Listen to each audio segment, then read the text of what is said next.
नमस्कार। इस दिल से के एपिसोड में हम दो चीज़ों पर चर्चा करेंगे। पहला कि जो पीछे हाल ही में इलेक्शंस हुए हैं, चाहे वो दिल्ली में हुए हों, महाराष्ट्र में हुए हों, हरियाणा में हुए हों, बाई इलेक्शंस में हुए हों, इनके प्रति इलेक्शन कमीशन का क्या रवैया रहा है। मैं समझता हूँ कि कोई भी अगर हम नीति अपनाना चाहें, कोई भी प्रोग्राम इम्प्लीमेंट करना चाहें, अगर तरीके सही होंगे तो नतीजा भी सही होगा, तरीके गलत होंगे तो नतीजा भी गलत होगा। तो आज दो चीज़ों पे हम चर्चा करेंगे। पहली तो इलेक्शन कमीशन एक कॉन्स्टिट्यूशनल बॉडी है, एक संवैधानिक संस्था है, और उसका एक कर्तव्य है कि जब जब भी इलेक्शन हो वो निष्पक्ष तरीके से हो, फेयर हो, और उसमें किसी एक पॉलिटिकल पार्टी, एक राजनीतिक दल का पल्ला भारी नहीं होना चाहिए। एक फेयर ट्रीटमेंट होना चाहिए इलेक्शन कमीशन के द्वारा, जिसको हम कहते हैं फ्री एंड फेयर इलेक्शंस।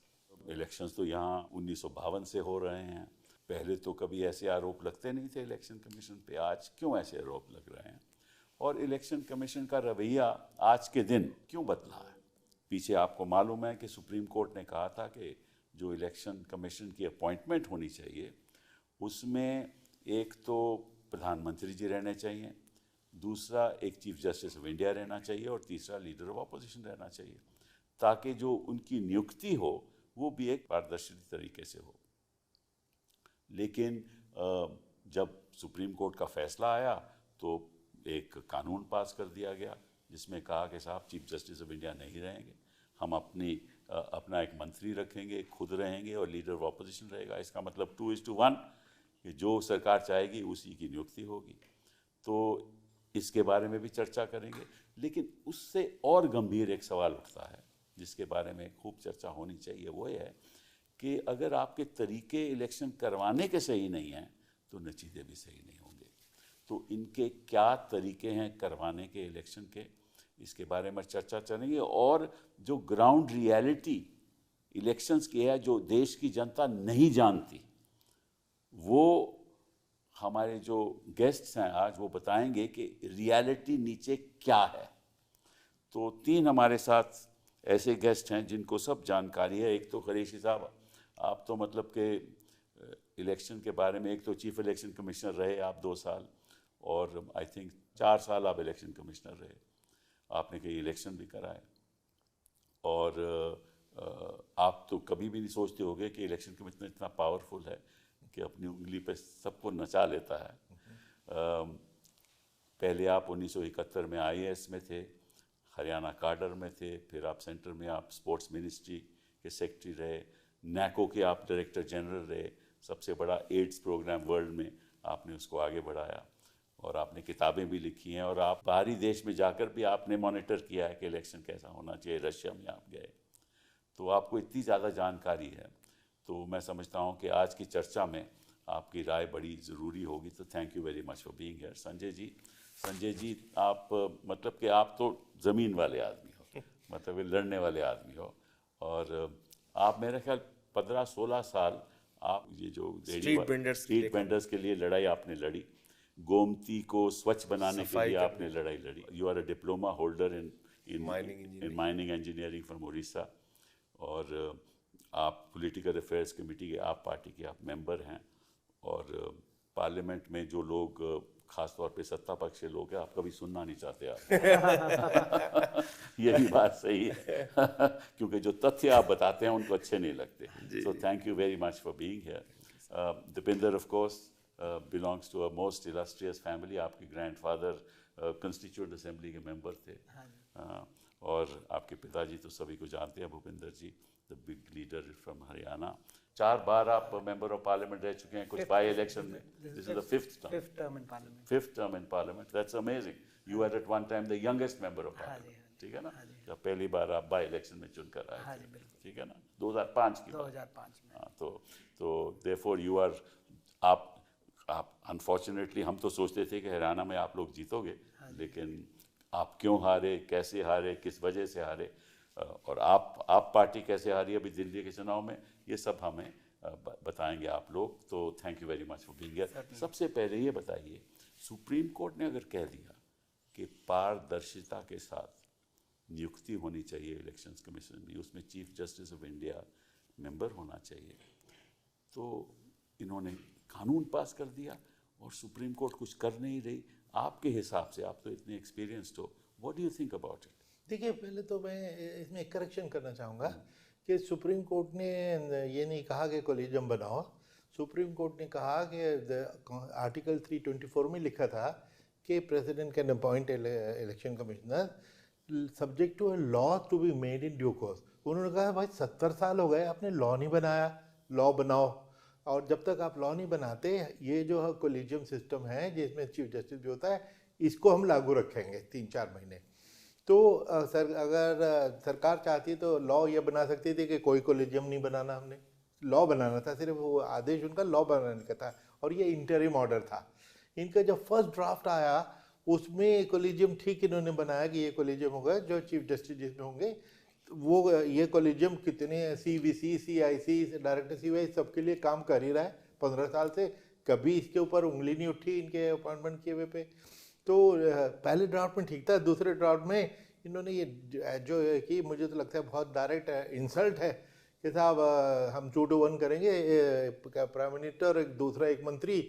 तो उसकी जो न्यूट्रलिटी थी, जो पर्पस था उस कोर्ट केस का, तो डिफीट हो गया। 2-1 तो ऑलरेडी है, तो न्यूट्रल फैसला तो हो ही नहीं सकता। तो ये इसके ऊपर कोर्ट ने व्यू लेना चाहिए था और अभी तक नहीं लिया, तो अब लें, ये कोर्ट में तो चल ही रहा है। दिसंबर में इन्होंने वो लॉ पास किया, ठीक है, ठीक है ना, दिसंबर 2023 में दिसंबर में लॉ पास किया, वो भी चैलेंज हुआ। और जो आप कह रहे थे इंटरिम ऑर्डर, वो विशाखा गाइडलाइन जैसे अगर कोई कानून नहीं है तो सुप्रीम कोर्ट विशाखा गाइडलाइन के द्वारा एक डायरेक्शन दे सकती है। लेकिन उसका जो अहमियत डायरेक्शन की ये थी कि जो भी कानून बने ऐसे तरीके से बने कि जो सरकार, केवल सरकार को ये अधिकार नहीं होना चाहिए कि वो खुद नियुक्ति करें। करेक्ट, पर्पस ये पर्पस था ना। और अगर जैसे ही ये कानून बना जिसमें अपने प्रधानमंत्री रहेंगे और एक मंत्री रहेंगे, तो अपने आप में वो तो एक सुप्रीम कोर्ट के फैसले को मतलब कि एक उल्लंघन है, अकॉर्डिंग टू मी। उल्लंघन ही नहीं, मजाक उड़ाना है, मजाक उड़ा रहे हैं ना। और सुप्रीम कोर्ट ने कहा हम स्टे नहीं देंगे, और अगर स्टे नहीं देंगे तो आगे भी इलेक्शन आने वाली हैं और सुनवाई नहीं होगी, तो फिर इलेक्शन तो ऐसे ही होता रहेगा। इनकी मर्जी से लोग बने बैठेंगे। आज के दिन मैं समझता हूँ कि जब आप इलेक्शन कमिश्नर थे और उससे पहले भी कभी चीफ इलेक्शन कमिश्नर के खिलाफ कोई ऐसे आरोप नहीं लगते थे, आप तो जानते हो। बिल्कुल बिल्कुल। 70 साल तक गवर्नमेंट ऑफ द डे जिसको अपॉइंट करती थी, कुर्सी पे बैठ के वो फेयर एंड न्यूट्रल ही रहा, किसी पे उंगली नहीं उठी थी। तो that's a very sad state of affairs. चलिए, इससे अलग होकर संजय जी आपके साथ आते हैं। चलिए, ये तो बात हो गई कानूनी। तो आप असलियत ग्राउंड में जब दिल्ली में इलेक्शन हुआ, तो बताइए ये इलेक्शन करते कैसे हैं? मतलब कि ये तो हर इलेक्शन जीतते हैं, कोई इसका कोई मैजिक वॉन्ड होगा मोदी जी के पास को हर इलेक्शन जीतते हैं, तो आप उसमें थोड़ी सी बता सकते हैं हमें? देखिए सर, कुछ जानकारी आपके दर्शकों को और देश के लोगों को होनी चाहिए कि चुनाव से पहले ही ये लोग चुनाव को मैनिपुलेट करने की तैयारी कैसे करते हैं। दिल्ली में बहुत सारी असेंबलीज ऐसी हैं जहां पे इन लोगों ने नाम कटवाने की एप्लीकेशन दी। जनकपुरी में 6247, संगम बिहार में 5862, RK पुरम में 4285, पालम में 4031, द्वारका में 4013, तुगलकाबाद में 3987, ओखला में 3933, करावल नगर में 2957, लक्ष्मी नगर में 2147। तो ये कानून के द्वारा हो सकता है। इसमें मजेदार बात आपको आगे बता रहा हूँ।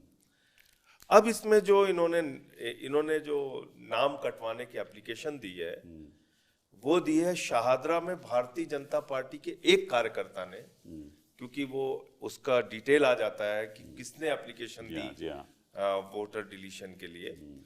तो उसने एक कार्यकर्ता ने बीजेपी के 11,008 लोगों के वोट कटवाने की एप्लीकेशन दी। एक कार्यकर्ता ने 11,008 लोगों के वोट कटवाने की एप्लीकेशन दी, जनकपुरी में 24 बीजेपी के कार्यकर्ताओं ने, और ये हम लोगों ने ऑन रिकॉर्ड पकड़ा और इलेक्शन कमीशन से मिलके बताया कि ये जो एप्लीकेशन देने वाले लोग हैं, इनकी जो पृष्ठभूमि है, ये भारतीय जनता पार्टी के जुड़े हुए लोग हैं, भारतीय जनता पार्टी के बाकायदा पदाधिकारी हैं। 24 कार्यकर्ताओं ने 4,874 वोट कटवाने के लिए एप्लीकेशन दी। तुगलकाबाद में 15 कार्यकर्ताओं ने 2,435 वोट कटवाने के। तो ये सब बीजेपी के कार्यकर्ता हैं? बीजेपी के कार्यकर्ता सर, उसके अलावा मैं कुछ नहीं बता रहा हूं आपको। और एक बूथ है तुगलकाबाद में, बहुत इंटरेस्टिंग है ये जानना कि बूथ नंबर 117, जिसमें कुल वोट है 1337। उस 1337 वोट में से 554 वोट यानी कि 554 वोट्स कटवाने के लिए 2 बीजेपी के कार्यकर्ताओं ने एप्लीकेशन दी एक बूथ पे। अच्छा। पालम में 9 बीजेपी के कार्यकर्ताओं ने 1641 वोट कटवाने की एप्लीकेशन दी। राजौरी गार्डन में 6 बीजेपी के कार्यकर्ताओं ने 571 वोट कटवाने की एप्लीकेशन दी। हरिनगर में 4 बीजेपी के कार्यकर्ताओं ने 637। तो ये सब बीजेपी का षड्यंत्र है? तो ये तो प्लानिंग के तहत प्लानिंग के कर रहे तहत थे ना। मैं एक सवाल कर लूं इस बीच में? प्लीज बताइए संजय जी कि ये जो आपने बताया ये तो वाकई बड़ी शॉकिंग फिगर्स हैं। इसका नतीजे में क्या ये नाम काट दिए गए थे या क्या हुआ? जब हम लोगों ने शिकायत की तो उसके बाद उस पर कुछ एक्शन इन्होंने लिया। जहां जहां इनको लगा कि नहीं बिल्कुल ही फ्रॉड है, बिल्कुल ही मतलब जबरदस्ती नाम काटने के लिए सर लोग 30 ये मैं नाम भी लेके आया हूं, उनके वोटर आईडी नंबर भी लेके आया हूं। वो लोग 40-40, 50-50 साल से आरके पुरम में रह रहे हैं और उनके नाम कटवाने की एप्लीकेशन दे रखी है। जबकि कानून ये है कि अगर आपको नाम कटवाना है तो आपको 7 दिन का नोटिस दिया जाएगा कि ये नाम काटने की किसी ने दरखास्त दी, क्या हो करे? उसकी चर्चा भी होगी, नोटिस बोर्ड पे लिखा जाएगा, 7 दिन में नोटिस दिया जाएगा इससे और आप फिर कह सकते हैं कि नहीं ये कटना नहीं चाहिए। लेकिन ये पारदर्शिता से होता ही नहीं। इसीलिए मैंने बात की, अगर पारदर्शिता से बात हो, तरीका सही हो तो नतीजा भी सही होगा। अब इसमें कौन से लोग थे, कौन से वोटर हैं जिसकी हमने शिकायत की जाके?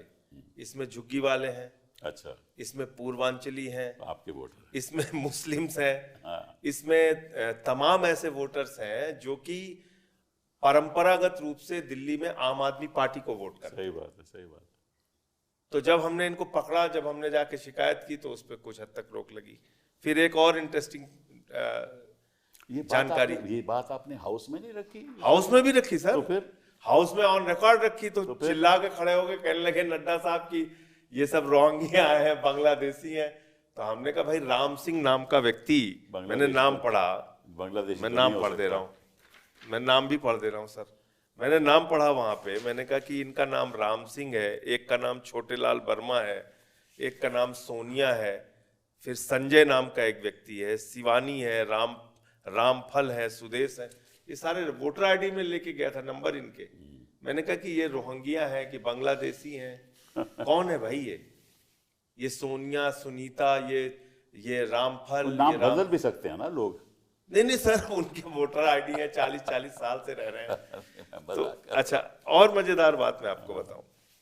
अब आ जाइए कि ऐसा तो शायद अगर मैं समझता हूं कि ये मोदी जी की सरकार के अलावा किसी भी सरकार में हुआ होता तो मंत्री का इस्तीफा हो जाता सर। मैं आपको अब जो डिटेल बता रहा हूं, प्रवेश वर्मा पूर्व सांसद है, रहते अपने ही उसी घर में है जो सांसद के लिए अलॉट हुआ था। इनके नाम पे लोकसभा में 3 वोट थे, 32 वोट बढ़वाने की इन्होंने एप्लीकेशन दी। अच्छा। इसके बाद कमल संदेश एक अखबार है आरएसएस का, तो उसमें पहले लोकसभा के चुनाव में 2 वोट थे, अभी 31 वोट इन्होंने बनाने की एप्लीकेशन दी। सीपी जोशी साहब के यहाँ पे 3 वोट थे, 27 वोट बनवाने की एप्लीकेशन दी।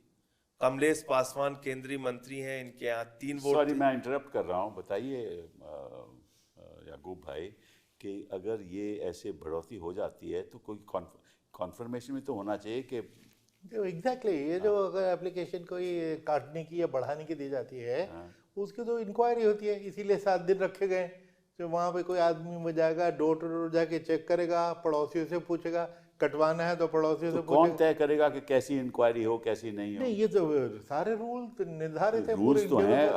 अगर रूल्स को लागू नहीं होंगे, लागू नहीं करेंगे तो जो मैंने बोला कि अगर तरीके ही गलत होंगे तो ऐसे धांधलेबाजी तो होगी क्वाइट ना। राइट। नहीं, लेकिन वो तो फिर मैनेजमेंट का इशू होगा ना। एक जमाने में 20 साल पहले इलेक्शन मैनेजमेंट बिल्कुल खराब था। अब अगर तभी तो चीफ कोई डीएम कोई एसपी परवाही ना करे तभी तो राजीव कुमार जी के ऊपर आरोप लगे जी। कि अगर ऐसे इलेक्शन होंगे तो निश्चित रूप से नतीजे भी वैसे ही होंगे। सर, दो पंकज चौधरी केंद्रीय मंत्री हैं, उनके यहाँ पे 26 वोट, इनके पास इनके नाम पे 2-3 वोट थे लोकसभा में। ऐसे ही जयप्रकाश बीजेपी के एमपी हैं, 25 वोट उनके यहाँ। एक एक्स एमपी हैं, 25 वोट उनके यहाँ। एक बीजेपी के चलिए, ये तो खैर तो तो साफ जाहिर ये है। डिटेल है। और इसमें एक और मजेदार है, बीपी हाउस आपने देखा ही होगा। जी हाँ। बीपी हाउस में 2 कमरे होते हैं। वहां एक पता है 421 बीपी हाउस, वहां 2 कमरे के मकान में 28 वोट। ये 212 बीपी हाउस 2 कमरे के मकान में 24 वोट। विठल भाई पटेल, हाँ, इसमें तो सर्वेंट क्वार्टर्स भी नहीं होते। बिल्कुल बिल्कुल। तो मतलब मैं ये कह रहा हूं कि इसमें क्या समझने और जानने में कहीं कोई आपको लग सकता है कि, और ऐसी हेराफेरी पूरी दिल्ली में इन्होंने की होगी। ये तो मान लीजिए नई दिल्ली विधानसभा का जी हाँ, जी हाँ। हम लोगों ने पकड़ा। अच्छा, एक और मजेदार है यहाँ पे, लास्ट बस मैं इसको पढ़ रहा हूँ। एक है A226 C31, ये कालीबाड़ी मार्ग करके एक एड्रेस है, जो ये एड्रेस ही नहीं मिला हम लोगों को, और इसमें 18 vote. JJ cluster SAD camp Laxmibai Nagar Sarojini Nagar 14 vote. कोई ऐसा एड्रेस नहीं मिल रहा है। तो ऐसे ऐसे बनाया वोट। अब आप इसमें लापता वोटर। तो इसमें आप क्या कर सकते हैं? मतलब आप ये जो हम लोग समझ रहे हैं, कई बार ईवीएम के ऊपर ज्यादा फोकस रहता है, लेकिन ये एक नई धांधली का तरीका मुझे लगता है कि इन्होंने शुरू किया है कि वोट कटवाइए तो वोट बढ़वाइए, और एक और चीज करते हैं, वोट शिफ्ट कराइए। करेक्ट। आप अपना वोटर आईडी लेके पहुंचे कि साहब हमारा इस बूथ पे वोट है, बोले नहीं साहब आपका तो वोट ही नहीं है यहाँ पे, आप तो वहां पे हैं। तो वोटर शिफ्टिंग भी एक अलग तरीके का है कि भाई, इसमें और कई चीजें हैं जिस पे हम चर्चा करेंगे। अभी जरा हरियाणा की बात सुने कि आप कैसे, मतलब कि लोग कहते हैं कैसे आप चुनाव जीते, तो मैं आपसे पूछना चाहता हूँ आप कैसे चुनाव हारे। नहीं, सही बात है। पहली बात तो जो संजय भाई ने कहा, ये शिफ्टिंग वाले में मैं एक रिसेंट उदाहरण दे रहा हूँ। ये हरीश रावत जी की वोट भी अभी उत्तराखंड में हमने खबर देखी, हमारे पूर्व मुख्यमंत्री हैं, उन्हीं की वोट शिफ्ट हो गई थी। तो उनको ही अपनी नहीं पता चल रही थी कहाँ पे वोट है। तो आप इस बात का अंदाज़ा लगा सकते हैं। तो ये इन्होंने जो सारे, पहले तो मैं वहीं से शुरू करता हूँ कि ये जो मैं एक डेटा नहीं उसको रखूँगा, लेकिन वोट कटवाने के लिए और वोट बढ़वाने के लिए हरियाणा में भी हमारी बहुत से विधानसभा क्षेत्रों में, मैं एक पर्टिकुलर एग्जाम्पल देना चाहूँगा, बड़कल विधानसभा क्षेत्र, जहाँ मात्र कुछ हज़ार वोट से चुनाव हारे, 2-2.5 हज़ार वोट से हारे। वहाँ पर ये तो कई विधानसभा क्षेत्रों में ये हमारे कैंडिडेट्स ने ग्राउंड रखा है, ग्राउंड लिया है और इलेक्शन पिटीशन में गए हैं। मैं उससे भी पहले एक बात शुरू करूं कि इलेक्शन कमीशन का क्या कर्तव्य होना चाहिए। केवल इलेक्शन करवाना कर्तव्य नहीं होना चाहिए। इलेक्शन कमीशन का कर्तव्य यह होना चाहिए कि लोगों में एक विश्वास बना रहे उस सिस्टम पे कि ये जो चुनाव हो रहे हैं ये बिल्कुल निष्पक्ष चुनाव हो रहे हैं। और केवल सत्ता दल वाले लोग हैं उनका विश्वास ही नहीं, ये चाहे विपक्ष में हो चाहे किसी भी राजनीतिक पृष्ठभूमि से हो, हर व्यक्ति का विश्वास होना चाहिए। और ये जिम्मेदारी इलेक्शन कमीशन की ही है कि अगर वो साख कहीं कम हुआ है देश में आज, उस साख को दोबारा से इलेक्शन कमीशन कैसे ले। और ये कम होने के कई कारण है। आपने हरियाणा का एग्जाम्पल दिया, मैं कई कहते हैं ज़्यादा डिटेल में ना जाके मगर कुछ एग्जाम्पल देता हूँ। पहली शुरुआत जब इलेक्शन की हुई हरियाणा में, सबसे पहले डेट्स कैसे बदली गई, किस किस को पता था कि डेट्स बदली जा रही हैं। हरियाणा का इलेक्शन महाराष्ट्र के साथ होता है हर बार, महाराष्ट्र हरियाणा झारखंड एक साथ होते हैं। और ये कहा जा रहा था कि 400 पार का नारा और 240 वो में तो कह रहे हैं 1 नेशन 1 वोट। हाँ, ये कह रहे हैं 1 नेशन 1 पोल की एक साथ होने चाहिए। तो ये तो एक साथ थे 3 इलेक्शंस। लेकिन हमारी पार्टी अपने तरीके से सही इलेक्शन के टाइम के अनुसार अपनी प्रक्रिया हमारी तैयारी कर रही थी। हम देख रहे थे कि भाजपा वालों ने अपनी सारी बैठ के पहले सब तक हमें ये अंदाजा नहीं था अपने सुविधा अनुसार कि भाई 1 महीना पहले किनको रॉन्ग फुट में पकड़ा जाए, इलेक्शन पहले डिक्लेयर हो गए। उसके बाद आप अंदाजा मानिए फिर 5 दिन इलेक्शन आगे किए कि भाई ये कोई हॉलीडे पड़ गई। हमने कहा हॉलीडे जो है हरियाणा के अंदर, वो हॉलीडे का तो फायदा है क्योंकि हरियाणा में से बहुत लोग दिल्ली आते हैं काम करने। हॉलीडे मतलब वो घर पे होंगे, अपनी वोट ज्यादा परसेंटेज, हॉलीडे का कभी हरियाणा में इशू नहीं है, लाखों लोग दिल्ली आते हैं। हमने कहा कि हॉलीडे, लेकिन वो कहा कि अब ये नहीं, अब 5 तारीख को कराएंगे। जैसे जो चल रहा है ना कि 5 तारीख हरियाणा में भी पोलिंग, 5 तारीख दिल्ली में भी, गिनती 8 तारीख हरियाणा में भी, दिल्ली में भी, और 48 बीजेपी की 2000 सीट। खैर मैं उसमें नहीं जाऊंगा, लेकिन पहले 1 तारीख हुई, फिर 5 तारीख हुई। तो पहले तो डेट अपने जो, और इसमें हमने विरोध किया लिखित कांग्रेस पार्टी ने कि हम इसे सहमत नहीं है। तो एक भाजपा ने कहा कि नहीं डेट तो चेंज का ठीक है, और दूसरा उन्होंने सपोर्ट करा लिया। वहाँ पे INLD जो लोकदल जो पार्टी है उनसे चिट्ठी लिखवा ली उन्होंने। तो एनीवे पहली बात। दूसरी बात, चुनाव में ये वोट वाली जो बात है ये व्यापक आई। मैं EVM पे मैं भी नहीं जाना चाहता क्योंकि EVM पे लेके भी जो प्रश्न चिन्ह है उनका जवाब जो है कानूनी प्रक्रिया के तहत दिया जाना चाहिए। लेकिन इस बात से कोई दो राय नहीं है। प्रश्न चिन्ह उठे, क्यों उठे? कि हरियाणा में जब तक बैलेट्स की गिनती हुई, पोस्टल बैलेट्स में हरियाणा में कांग्रेस पार्टी 90 में से 76 सीटों पे आ गई, और आज तक का ये इतिहास रहा है जो पोस्टल बैलेट हमेशा दूसरी पार्टी वही। लेकिन जैसे ही उसके बाद 10 बजे के बाद EVM आई, EVM पे कांग्रेस पार्टी पीछे हो गई। मैं एक बड़ा आपको ये ऐसा अचंभे वाला आंकड़ा मैं बताना चाहता हूं जो हरियाणा और दिल्ली दोनों के विषय में। हरियाणा में it is a photo finish, जैसे आपने देखा कांग्रेस पार्टी के 39.5% वोट हैं हमारे कांग्रेस पार्टी, और भाजपा के 39.9%। हम 0.5% से भी लेस से 10 सीटें हार गए हमारे, और 11 सीटों का फर्क है, उनके 48 हमारी 37। और दिल्ली के अंदर मेरे ख्याल 2% का दिल्ली में फर्क है, 2-2.5% का, और मात्र 2% वोट शेयर के डिफरेंस से इनकी जो सीटों का डिफरेंस है वो 26 सीटों का। तो यानी कि हरियाणा में लगभग 60 लाख मतदाताओं ने दोनों पार्टियों के लिए वोट दिया, 22,000 वोट का फर्क। लेकिन वो 22,000 वोट कहने का मतलब है दोनों प्रदेशों में इतना नैरो जब इलेक्शन होता है तो सीटों का गैप इतना नहीं आता, लेकिन कहीं ना कहीं उन्हीं सीटों पे भाजपा को वोट मिली जहां उनको जरूरत थी, जहां नजदीकी मुकाबला था।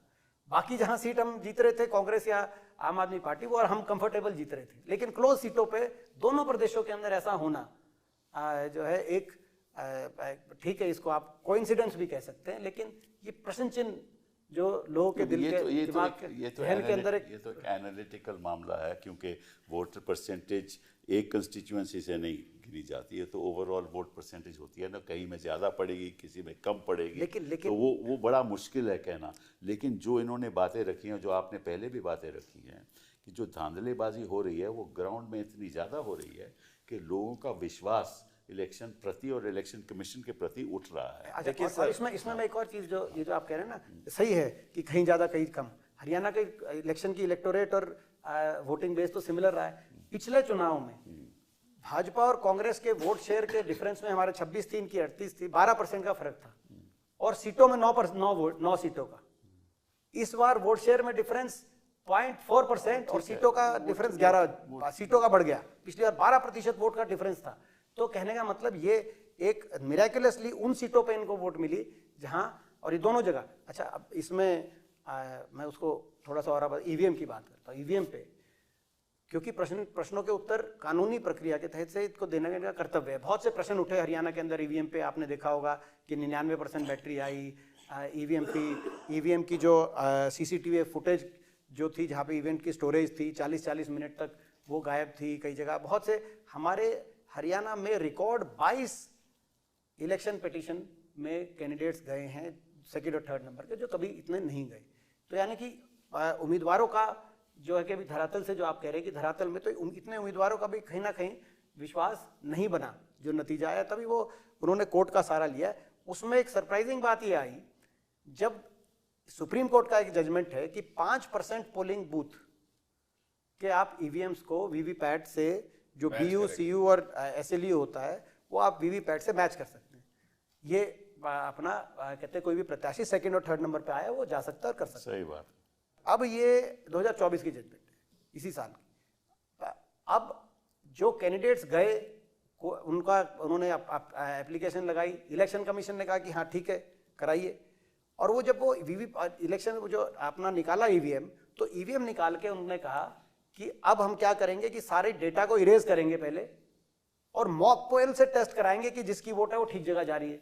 जो पुराना डेटा तो 5% ये मशीन निकली, ये कैसे कर सकते हैं? ये तो वही कहानी हो गई कि आप किसी एग्जामिनेशन में अगर आप थोड़े बहुत मार्क्स से रह गए, आपने उसको अपना कहते हैं रीचेकिंग के लिए लगा दिया, वो कह रहे हैं कि जी रीचेकिंग नहीं, आप एक काम करो दोबारा से पेपर दे दो। तो अब वो तो रीचेकिंग तो उसी की होगी, आप नए सिरे से। तो ये मतलब जो है, तो ये जब इसको लेकर सुप्रीम कोर्ट में फिर गए हमारे जो पेटिशनर्स, और सुप्रीम कोर्ट ने कहा कि इलेक्शन कमीशन कहा भी सुप्रीम कोर्ट ने कि भाई ये आप इनको करो, तो मगर आगे अभी उस पर भी कार्रवाई उस पर हुई नहीं।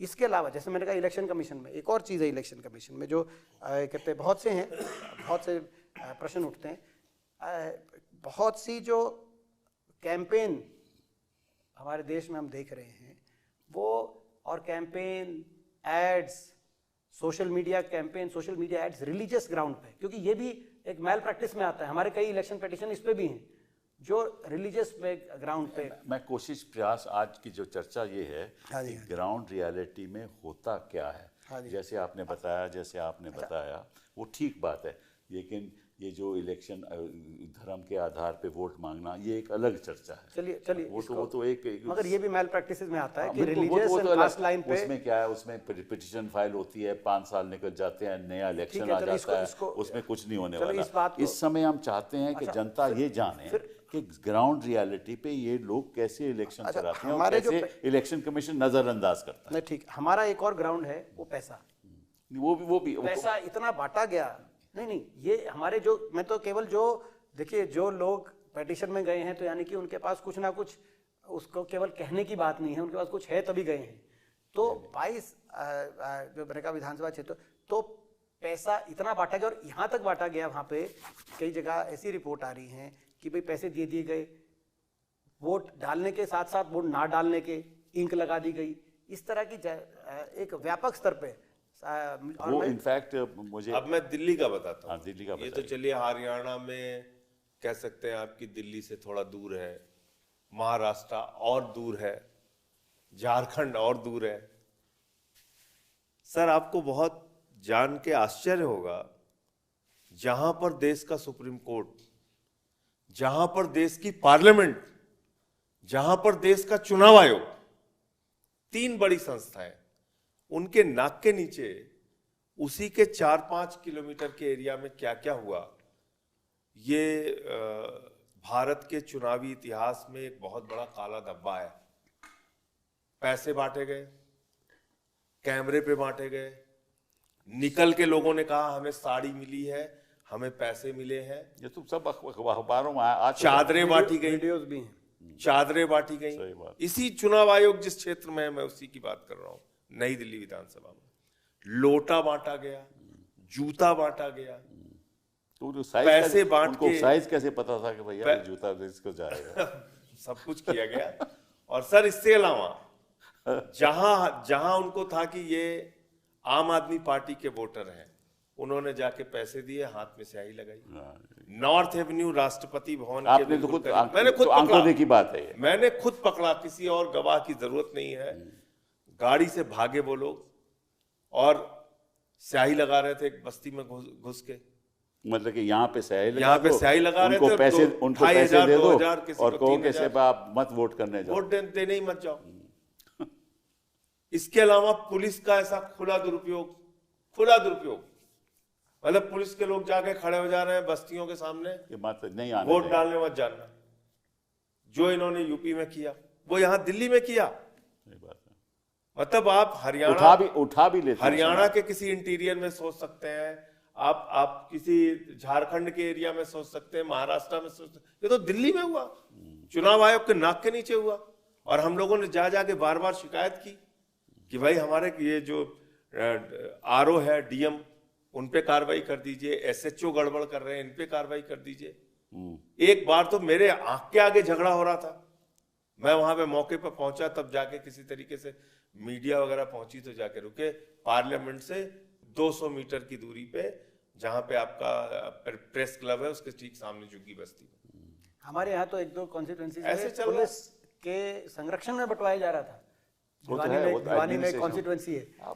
हाँ नहीं, एक तो जो ये दोनों हमारे दोस्तों ने बातें कही वो तो सब अपनी जगह बिल्कुल ठीक है, उनकी इंक्वायरी होनी चाहिए। मैं आपकी इजाज़त से डेविल्स एडवोकेट बनना चाहूँगा, प्लीज प्लीज। क्योंकि इलेक्शन कमीशन को यहाँ कोई रिप्रेजेंट नहीं कर रहा है कि 2-3 चीज़ें हैं जहाँ पर पॉलिटिकल पार्टीज भी कोताही करती है। मैं अपने ज़माने से बार बार कहता था कि इलेक्टोरल रोल की इम्पोर्टेंस को आप लोग नहीं समझते हैं।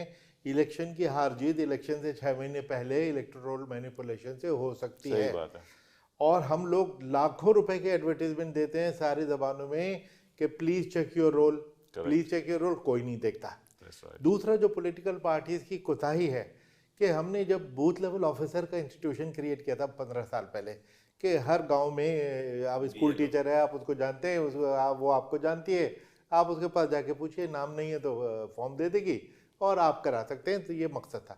लेकिन हालांकि 10 लाख BLO हमारे हैं, लेकिन हमारा प्रिंसिपल ये है कि हमारे अपने लोग हैं, हम उनको लेकिन ट्रस्ट भी नहीं करते। हम इसलिए हमने एक नया इंस्टीट्यूशन क्रिएट किया, बूथ लेवल एजेंट, और पार्टी से कहा कि हमारे BLO पे निगाह रखो कि ये बेईमानी न कर जाए, किसी से न मिल जाए, BLA अपॉइंट करो। हम कह के थक गए, BLA नहीं अपॉइंट होते।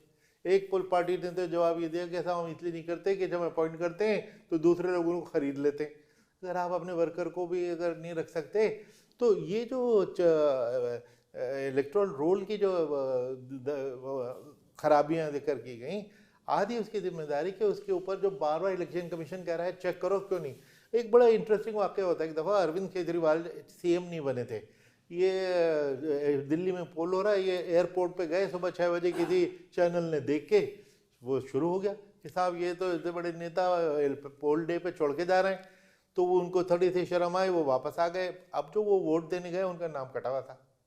तो अब हमको पसीना आया कि लोग कहेंगे कि भाई देखो VIP के भाई नाम कट जाते हैं, कितने इलेक्शन कमीशन नालायक है। हमने फटाफट इंक्वायरी की, पता लगा उनका नाम 3 जगह था, क्योंकि वो सरकारी नौकर थे, घर बदलते रहते थे। तो हमने उनकी करेक्ट जगह बता दी। मैंने अरविंद को बुलाया, मैंने कहा अरविंद जो तुमने गलती की है, क्योंकि तुम्हारी जेब में वोटर ID कार्ड था, ये गलती लाखों लोग करते हैं। सही बात। तो हमारे इस पे ब्रांड एम्बेसडर बन जाओ और ये कहो कि जो मैंने गलती की आप ना करना, इलेक्टोरल रोल जरूर चेक किया करो। तो उन्होंने संकोच किया कि नहीं कि नहीं मैं नहीं बनना चाहूँगा। मैंने कहा कोई बात नहीं, लेकिन उसका बड़ा असर होता हो यही रहा है। सर की बात पे थोड़ा सा मैं क्लियर कर दूं। जब हमने ये शिकायत किया कि भाई एक BJP का कार्यकर्ता 11,000 वोट डिलीट कराने की एप्लीकेशन दे रहा है और बाकी चीजों के बारे में, तो बोले कि राजीव कुमार जी ने कहा कि फिर ये रुकेगा कैसे।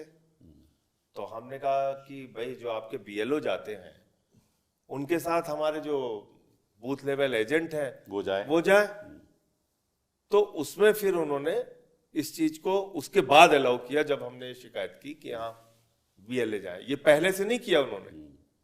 अगर पहले से आप कह रहे हैं कि ये व्यवस्था थी, तो ये अगर पहले से वो करते कि BLA को लेके जाते तो ये काम ही नहीं होता, ये शिकायत करने की जरूरत ही नहीं पड़ती। जो आपने बात की इसमें ये कानून की बात है। देखिए आपको मालूम है कि 1950 के एक्ट के अंतर्गत देयर एक सेक्शन 23(3) राइट, जो कहता है कि आप जो क्वालिफाइंग डेट, आपको क्वालिफाइंग डेट होती है किसी भी इलेक्शन की, जो इलेक्शन का रिवीजन होता है वो January 1 of a particular year revision हो जाता है।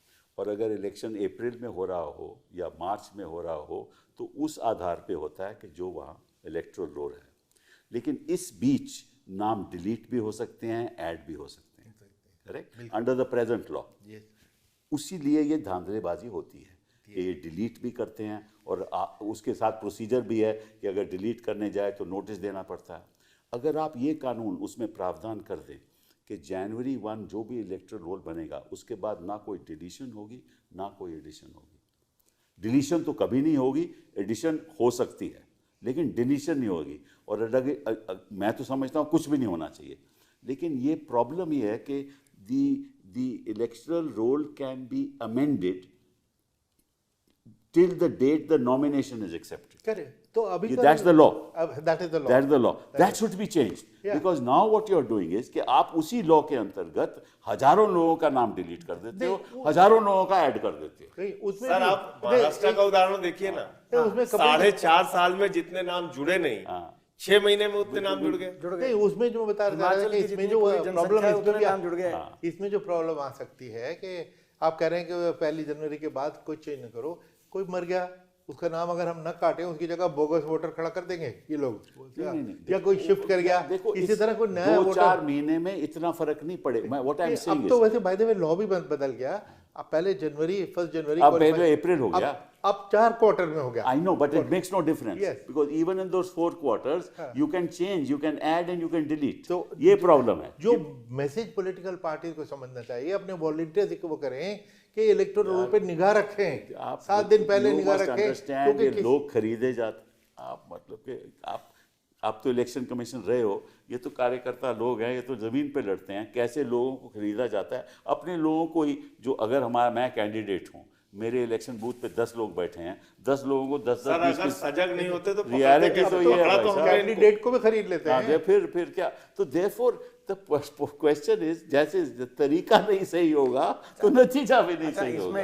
आप दूसरी बात, एक सेकंड, दूसरी बात, मुसलमानों के प्रति ये क्या करते हैं, उनको वोट नहीं देने देते। आपको मालूम है कि आजमगढ़ में क्या हुआ, सभी जानते हैं। वहाँ पुलिस खड़ी कर देते हैं, वहाँ उनको धमकाते हैं।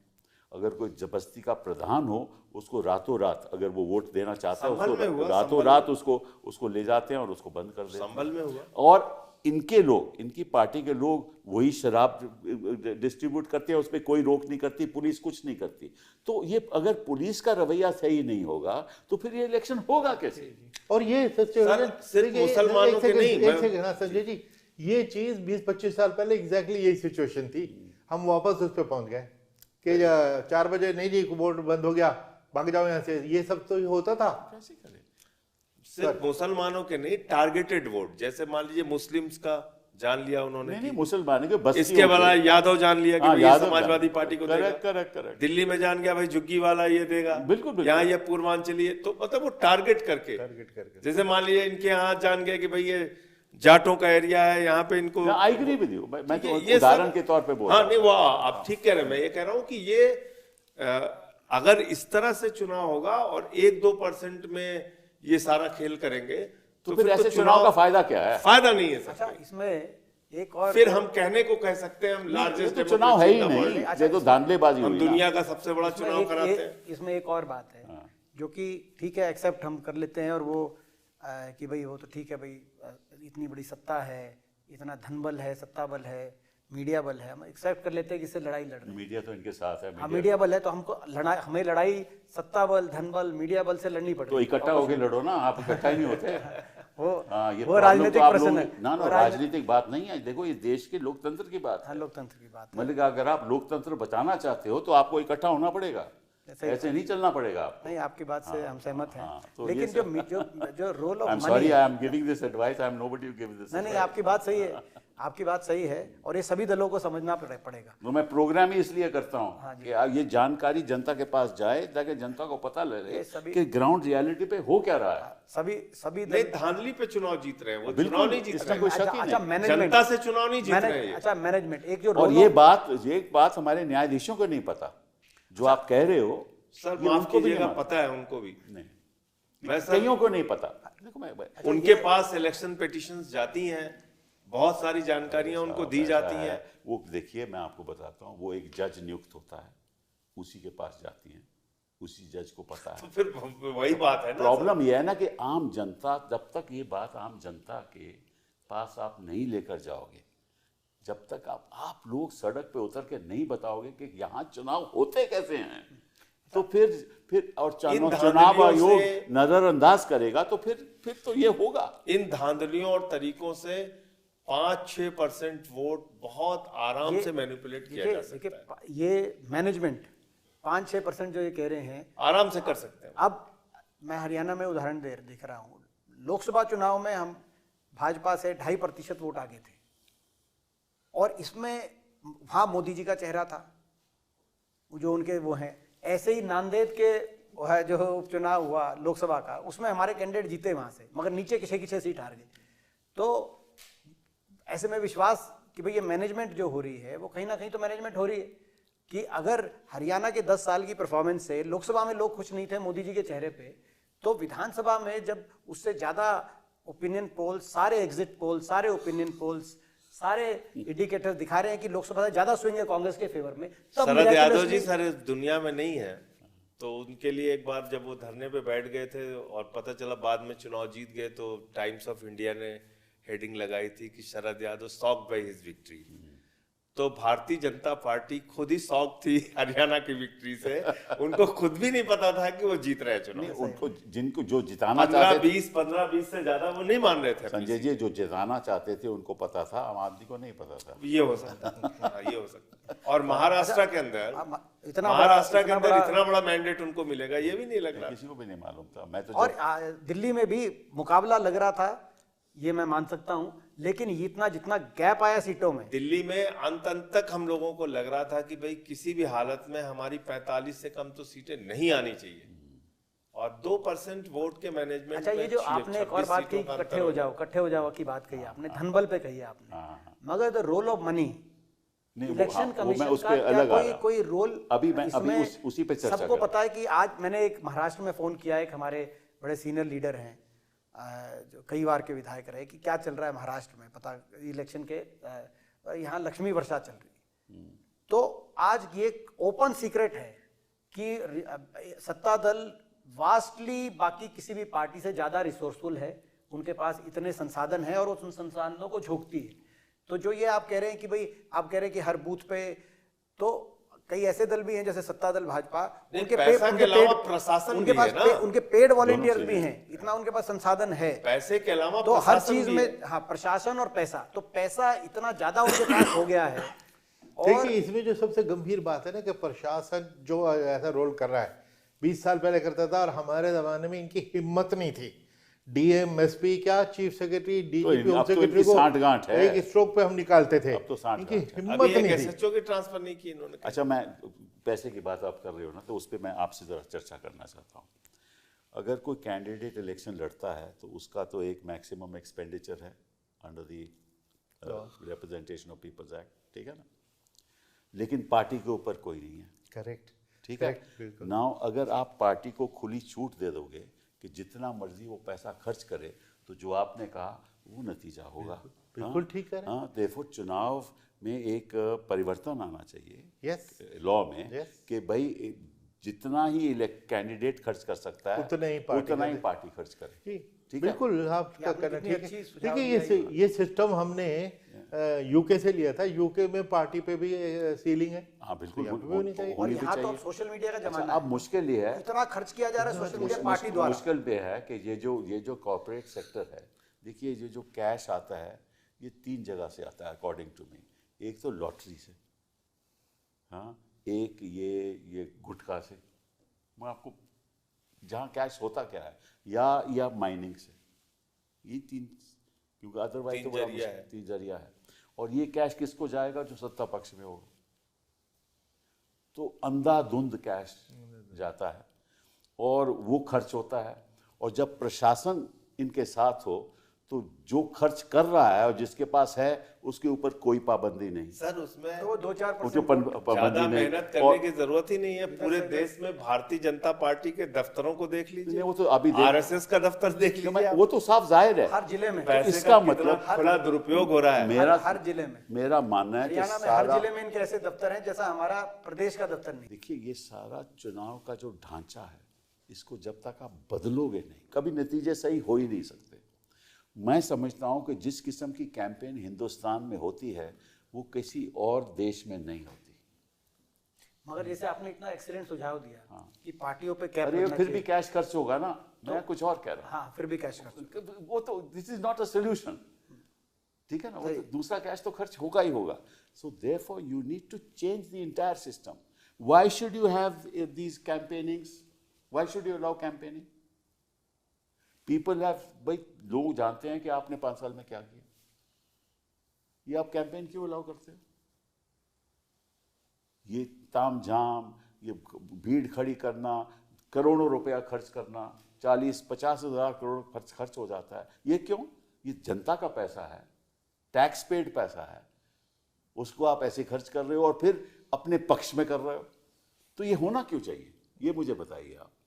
हाँ, ये तो सिस्टम बदलना चाहिए ना. जी बिल्कुल. और इसमें उसके ऊपर पार्लियामेंट में कहीं विचार डिस्कशन ही नहीं सुना हमने. एग्जैक्टली, क्योंकि उनको फायदा है.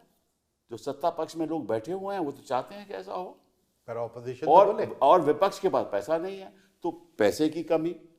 और जो पुलिस इनके साथ हैं, पुलिस अधिकारी इनके साथ रहते हैं, ठीक है, और सारा प्रशासन इनके साथ है, तो कोई स्पेस ही नहीं है ऑपोजिशन के लिए चुनाव लड़ने की. तो चुनाव लड़ेंगे कैसे ऑपोजिशन? तभी लोग कहते हैं कि कांग्रेस पार्टी हारी. मैंने कहा हारेगी, कभी जीत सकती ही नहीं. क्यों? क्योंकि सारा बल तो इनके पास है, तामझाम तो इनके पास है.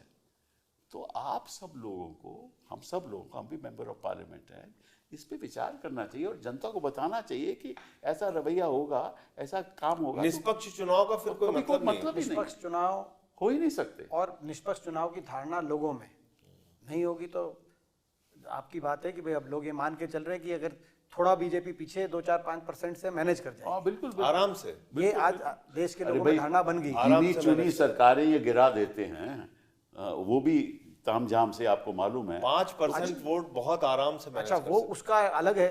हमारे यहाँ तो कई कैंडिडेट्स ये कहते थे चुनाव में भाजपा के कि कोई बात नहीं, अगर कांग्रेस की सरकार भी बन गई तो भी आएंगे हम ही.